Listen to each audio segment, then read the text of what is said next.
En el bloque pasado hablamos del conflicto en Medio Oriente, de la guerra en Ucrania, y en este quisiera comenzar en Europa, porque el Reino Unido y la Unión Europea comunicaron que habían comenzado una nueva etapa en la relación bilateral, después de que alcanzaran un acuerdo de defensa, comercial y de movilidad juvenil.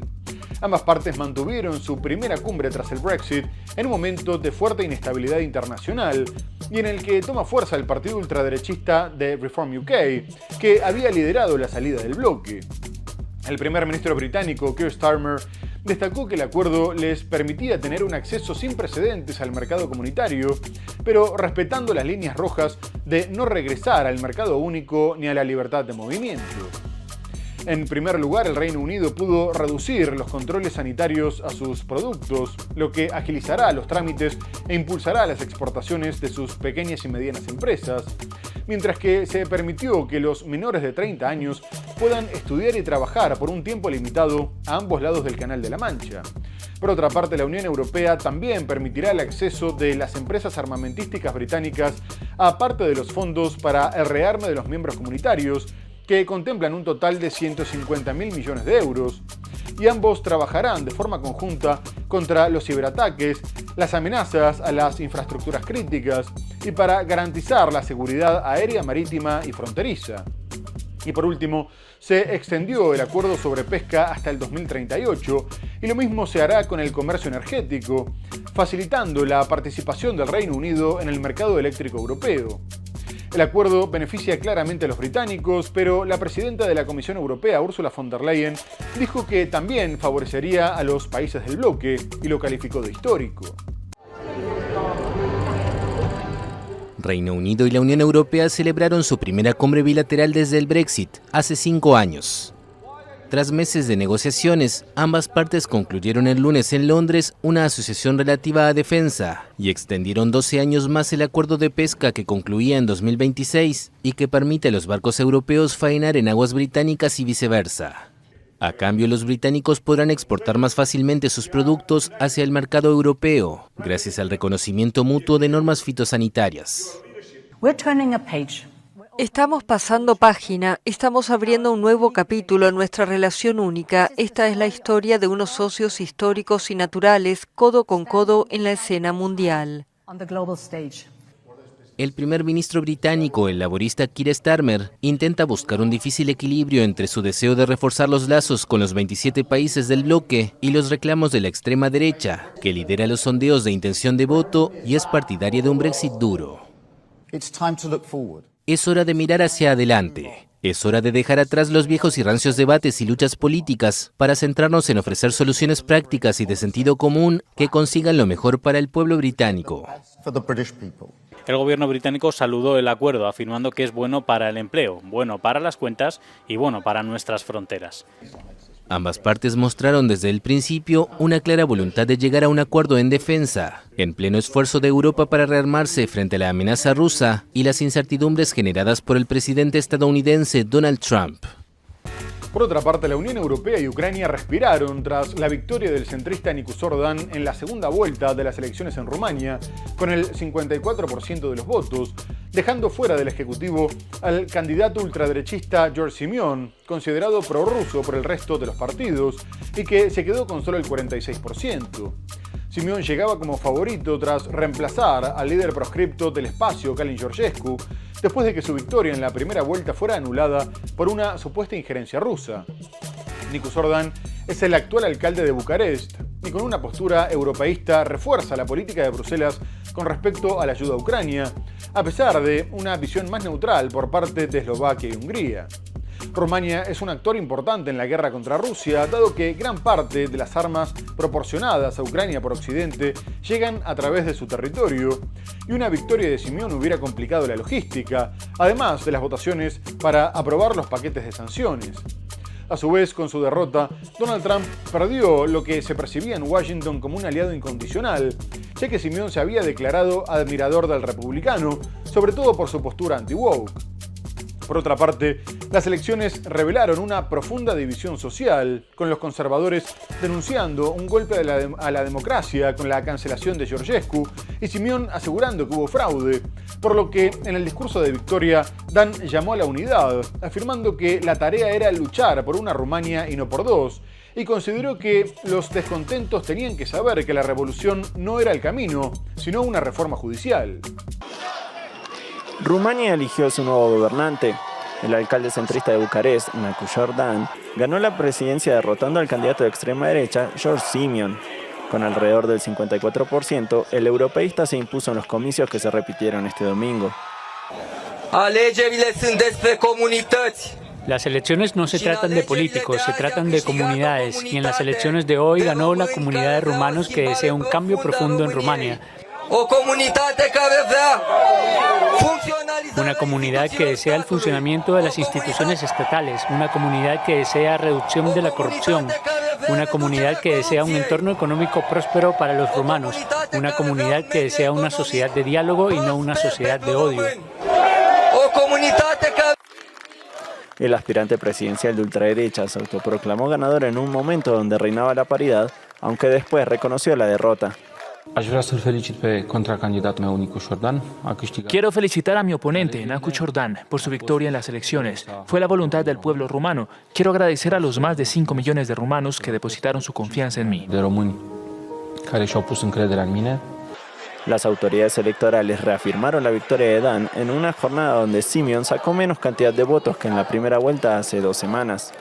La jornada estuvo marcada por la alta participación de la ciudadanía, que alcanzó el 65% de los electores habilitados.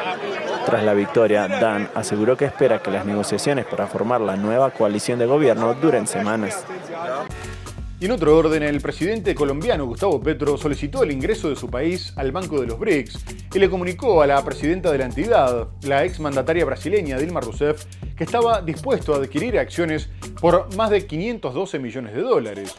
Petro explicó que no estaba pidiendo su ingreso al bloque porque conservaba una posición de neutralidad con respecto a la guerra entre Rusia y Ucrania, pero que Colombia tenía que estar en toda la banca multilateral del mundo, sin excepción.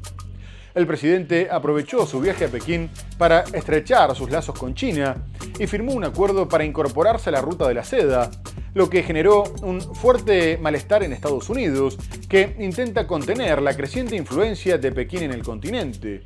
El secretario de Estado Marco Rubio declaró que era una trampa diplomática de endeudamiento que le saldría caro a los colombianos, mientras que la Oficina de Asuntos del Hemisferio Occidental de Estados Unidos comunicó que se iba a oponer enérgicamente a los proyectos recientes, bloqueando próximos desembolsos del Banco Interamericano de Desarrollo y otras instituciones financieras internacionales para empresas estatales y aquellas controladas por el gobierno chino en Colombia, por considerar que los acuerdos con Pekín ponían en peligro la seguridad de la región.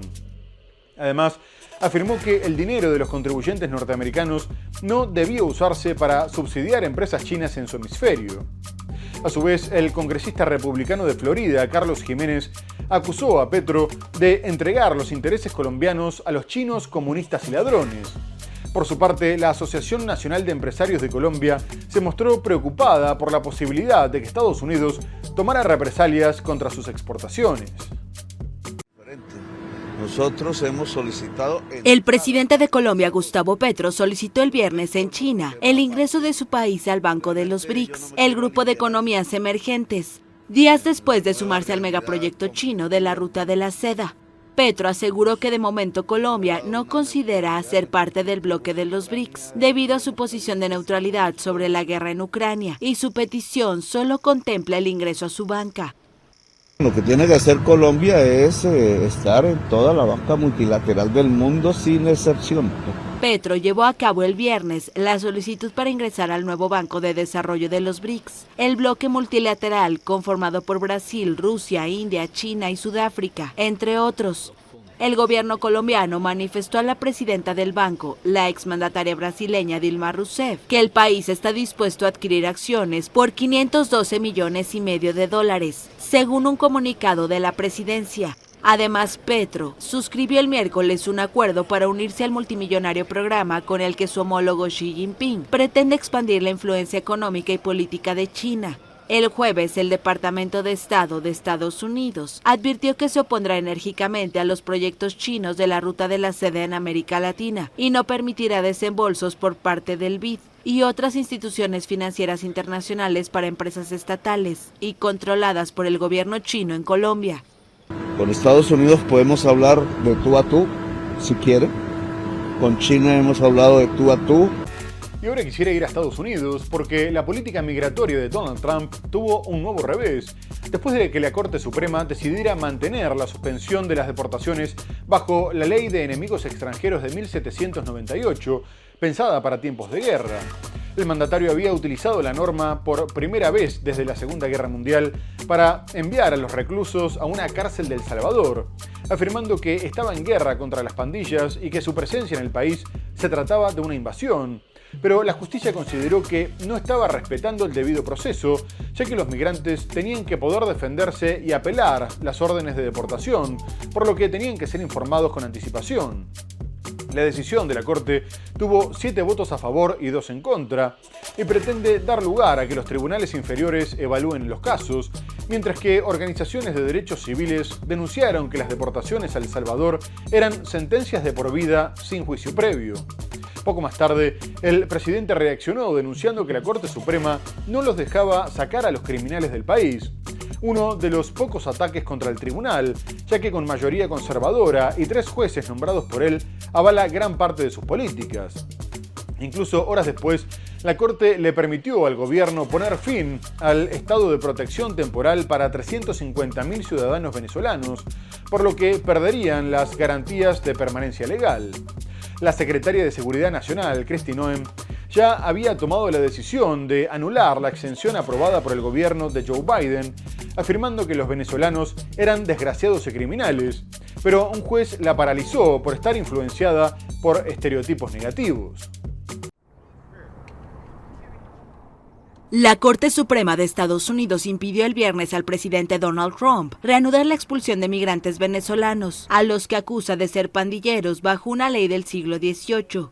La Corte, integrada por 9 magistrados, de los cuales 3 son progresistas, intervino por primera vez en este caso el 19 de abril para bloquear las deportaciones sumarias de migrantes venezolanos en situación irregular a El Salvador.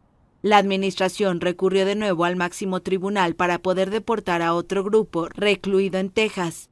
En un fallo de 7 contra 2, los magistrados bloquearon sus planes porque estiman que no se les da suficiente tiempo para impugnar su expulsión.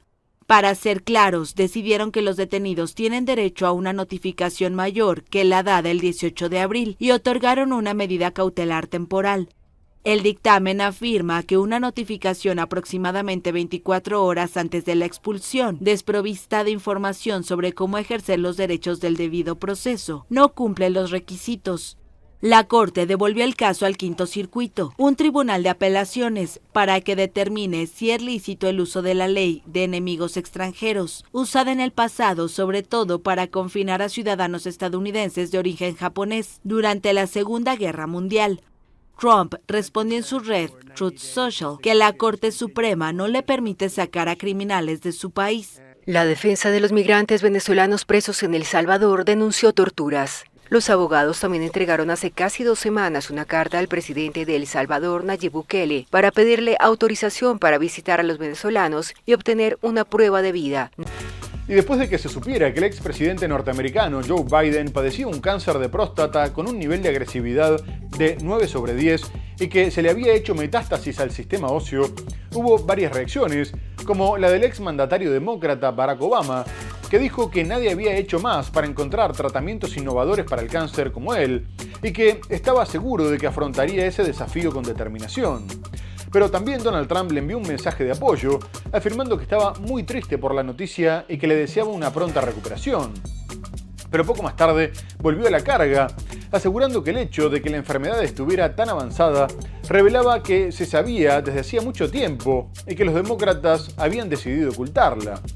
El republicano cuestionó que se tardara tanto en dar la noticia y dijo que alguien no estaba contando los hechos, por lo que había que investigar lo que había sucedido.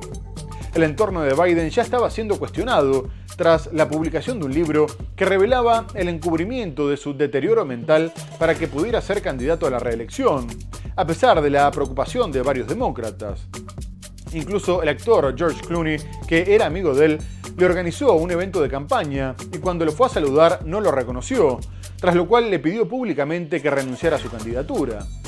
Y el deterioro mental de Biden se confirmó tras la reciente publicación de la entrevista del fiscal que investigaba la retención de documentos clasificados y en la que aparecía confundido sobre las causas y el momento en el que había muerto su hijo mayor de un cáncer cerebral. El expresidente estadounidense Joe Biden agradeció el lunes las muestras de amor y apoyo recibidas tras anunciar que padece una forma agresiva de cáncer de próstata que se ha extendido a los huesos. El cáncer nos afecta a todos, como muchos de ustedes, Jill y yo hemos aprendido que somos más fuertes en los momentos difíciles, escribió Biden en sus redes sociales. La revelación del diagnóstico el domingo generó una ola de mensajes de solidaridad, incluido uno de su sucesor y adversario político, Donald Trump. Según un comunicado, en una escala de 1 a 10, la puntuación de Gleason, que evalúa la agresividad de los cánceres de próstata, el de Biden es de 9. Un nuevo audio renueva las dudas sobre la agudeza mental del presidente Joe Biden. Divulgado íntegramente por Axios este sábado, muestra lapsos verbales y de memoria durante sus entrevistas en 2023 con el entonces fiscal especial Robert Hur, quien investigaba la retención de documentos clasificados. Where did you keep papers that related to those things that you were actively working on? Well, I don't know. This is what, 2017, 18, that area? Yes, sir. Remember, in this time frame, my son is either been deployed or is dying. Hablaba de Beau Biden, su hijo mayor, veterano en la guerra de Irak, quien falleció de cáncer cerebral. One month ago, dying. God, May 30th, 2015 he died. 2015. Por otro lado, Donald Trump anunció una inversión inicial de $25.000 millones para el desarrollo de un escudo espacial de defensa, denominado como Cúpula Dorada, basándose en el actual sistema antiaéreo de Israel, llamado Cúpula de Hierro, y que Washington ayudó a construir. El nuevo sistema combinaría sensores, satélites e interceptores de misiles, incluso en el espacio, y busca ser una respuesta a los avances militares de países como China, Rusia, Irán o Corea del Norte, y que quedaron demostrados tras el reciente lanzamiento del misil ruso Oreshnik, imposible de interceptar hasta el momento. El mandatario republicano hizo la presentación del proyecto junto al secretario de Defensa, Pete Hegseth, y adelantó que le pediría al Congreso que liberara los recursos para la inversión inicial, aunque calcula que terminará costando $175.000 millones, y la Oficina de Presupuesto cree que superaría los $800.000 en los próximos 20 años, lo que podría ser una muy buena noticia para empresas privadas como SpaceX, del asesor del gobierno Elon Musk, ya que incluye la puesta en órbita de entre 400 y 1.000 satélites capaces de seguir misiles hostiles, por lo que además se comparó con el plan llamado Guerra de las Galaxias, presentado por Ronald Reagan hace 40 años. El proyecto se abandonó tras el colapso de la Unión Soviética, pero ahora se advierte que los adversarios de Estados Unidos habían vuelto a ponerlo en peligro. Por lo pronto, China mostró su profunda preocupación, pidiéndole que abandonara el plan para evitar iniciar una carrera armamentística, y Rusia también se mostró muy crítico. El presidente de Estados Unidos, Donald Trump, anunció el martes que su país construirá un sistema de defensa antimisiles, siguiendo el modelo de la cúpula de hierro israelí, al que ha bautizado como Cúpula Dorada.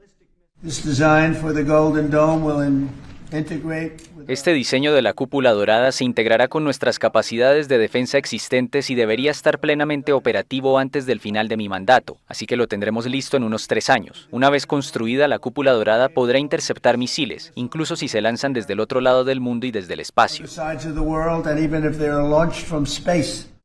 Trump precisó que Canadá se sumará a la iniciativa. El sistema costará unos $175.000 millones cuando esté terminado. La expresión cúpula de hierro hace referencia a uno de los sistemas de defensa de Israel, que protege al país de ataques con misiles y cohetes, pero también con drones. Este sistema ha interceptado miles de cohetes desde que entró en servicio en 2011. Tiene una tasa de interceptación de alrededor del 90%, según la empresa militar israelí Rafael, que ayudó a diseñarlo. Israel desarrolló inicialmente la cúpula de hierro por su cuenta tras la guerra del Líbano de 2006, antes de que se le uniera a Estados Unidos, que aportó sus conocimientos técnicos. Desde enero, cuando Trump firmó un decreto para la construcción del domo, Rusia y China criticaron el anuncio. Moscú lo consideró un plan comparable a la Guerra de las Galaxias, apoyada por Ronald Reagan durante la Guerra Fría. Por último, después de que Estados Unidos anunciara el levantamiento de las sanciones a Siria y de que Donald Trump se reuniera con su mandatario Ahmed al-Sharaa, el secretario de Estado Marco Rubio advirtió que el país podría estar a pocas semanas de una guerra civil a gran escala, de proporciones épicas, lo que podría derivar en la división territorial, por lo que pidió apoyo urgente para las nuevas autoridades. Rubio realizó estas declaraciones ante el Senado en medio de las tensiones entre el gobierno sirio y las minorías alawita y drusa, aunque al-Sharaa asegura que va a promover la convivencia pacífica. A su vez, el secretario de Estado dijo que si Estados Unidos se comprometía con las nuevas autoridades, había una posibilidad de que funcionara, pero que si no lo hacía, su fracaso estaba garantizado, y explicó que el levantamiento de las sanciones era necesario para que los países que querían enviar ayuda pudieran hacerlo. Asimismo, la Unión Europea también anunció el levantamiento de las sanciones, permitiendo el retorno de los bancos sirios al sistema mundial y dándole acceso al Banco Central a los activos que tenía congelados, aunque advirtiendo que la medida era reversible. Además, los ministros de Exteriores aclararon que se iban a mantener las sanciones a quienes integraron el gobierno de Bayar al-Assad. De todas formas, el ministro de Exteriores sirio, Asad al-Shaibani, celebró las medidas occidentales, afirmando que se trataba de una oportunidad histórica para Siria. El presidente sirio fue el líder de la filial de Al-Qaeda en el país, y hasta hace poco Washington pedía su captura, pero el posible colapso de Siria hizo que Trump se refiriera a él como un tipo joven y atractivo. Marco Rubio advirtió sobre una inminente guerra civil en Siria. El jefe de la diplomacia estadounidense compareció el martes ante el Senado, días después de reunirse con los líderes de transición del país. Los combatientes, liderados por los islamistas, derrocaron en diciembre al expresidente Bashar al-Assad en una ofensiva relámpago tras una brutal guerra civil que comenzó en 2011. Recientemente, el país ha sido escenario de sangrientos ataques contra las minorías alawita y drusa. Nuestra valoración francamente es que, dados los retos a los que se enfrentan, están quizá a unas semanas, no a muchos meses, de un posible colapso y de una guerra civil a gran escala de proporciones épicas, básicamente la división del país. Los países de la Unión Europea acordaron el martes levantar todas sus sanciones económicas a Siria para ayudar a la recuperación del país. El acuerdo llega luego que el presidente de Estados Unidos, Donald Trump, anunciara la semana pasada una medida similar. Los nuevos dirigentes sirios que derrocaron el gobierno de Bashar al-Assad pedían el fin de las sanciones devastadoras adoptadas por los países occidentales. El martes celebraron el anuncio y dijeron que las puertas están abiertas para quien quiera invertir en Siria.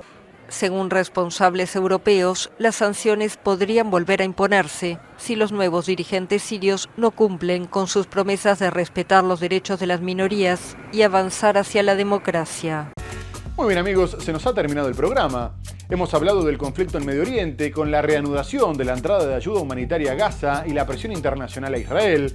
Abordamos otras cuestiones como la guerra en Ucrania, la política antiinmigratoria del gobierno norteamericano, pero lo tenemos que dejar hasta el próximo programa.